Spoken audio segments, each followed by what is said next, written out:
മൂന്നാം ബലാത്സംഗ കേസിൽ രാഹുൽ മാങ്കൂട്ടത്തിന് ജാമ്യം ലഭിച്ചിരിക്കുന്നു. പത്തനംതിട്ട സെഷൻസ് കോടതിയുടേതാണ് വിധി. ഈ ഒരു സാഹചര്യത്തിൽ ഇപ്പോൾ രാഹുൽ മാങ്കൂട്ടത്തിന് പുറത്തിറങ്ങാൻ പറ്റുന്ന സാഹചര്യം ആണ് ഉണ്ടാകുന്നത്. കാരണം ആദ്യ രണ്ട് പരാതികളിൽ ആ വിഷയം ഇപ്പോൾ ഹൈക്കോടതിയുടെ പരിഗണനയ്ക്ക് ഇരിക്കുകയും അറസ്റ്റ് തടയുകയും ചെയ്ത സാഹചര്യമുണ്ടായിരുന്നു.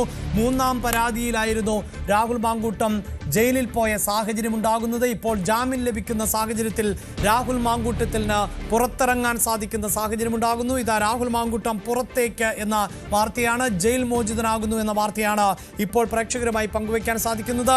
ഡാൻ ചേരുന്നുണ്ട്. ഡാൻ, രാഹുലിന് വലിയ ആശ്വാസം നൽകുന്ന ഒന്നാണിത്. കാരണം രാഷ്ട്രീയമായി ഒട്ടേറെ ആരോപണ പ്രത്യാരോപണങ്ങൾ നിലനിൽക്കുമ്പോൾ പോലും നിയമപരമായി വിഷയം എങ്ങനെ രാഹുലിനെ ബാധിക്കുമെന്നതാണല്ലോ അതിലേറ്റവും പ്രധാനപ്പെട്ടത്.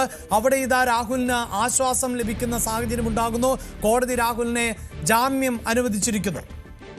അഭിലാഷ്, രാഹുൽ മാങ്കൂട്ടത്തിനെതിരായ ഒന്നാമത്തെ കേസിൽ ഹൈക്കോടതി ഇന്ന് മുൻകൂർ ജാമ്യാപേക്ഷയിൽ വിധി പറയാനിരിക്കെയാണ് മൂന്നാമത്തെ പരാതിയിൽ പത്തനംതിട്ട ജില്ലാ സെഷൻസ് ജഡ്ജി എൻ ഹരികൃഷ്ണൻ ഇപ്പോൾ ജാമ്യം അനുവദിച്ചുകൊണ്ട് ഉത്തരവിട്ടിരിക്കുന്നത്.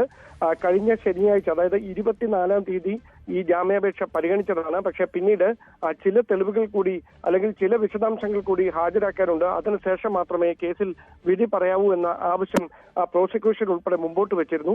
അതുകൂടി പരിശോധിച്ചതിന് ശേഷമാണ് ഇന്ന് വീണ്ടും വാദം കേൾക്കുകയും സ്വാഭാവിക ജാമ്യം അനുവദിക്കുകയും ചെയ്യുന്ന സാഹചര്യം ഉണ്ടായിരിക്കുന്നത്. അങ്ങനെയെങ്കിൽ ഹൈക്കോടതിയിൽ നിന്നുകൂടി അനുകൂലമായൊരു തീരുമാനം ഉണ്ടായാൽ രാഹുൽ മാങ്കൂട്ടത്തിന് ഉടൻ പുറത്തിറങ്ങാം.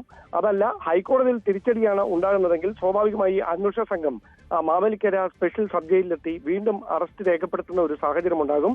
അതല്ല, ആ കേസ് പിന്നെ വിധി പറയാനായി മാറ്റുന്ന സാഹചര്യമാണ് എങ്കിൽ ഇന്ന് തന്നെ രാഹുൽ മാങ്കൂട്ടത്തിൽ ജയിൽ മോചിതനായേക്കും.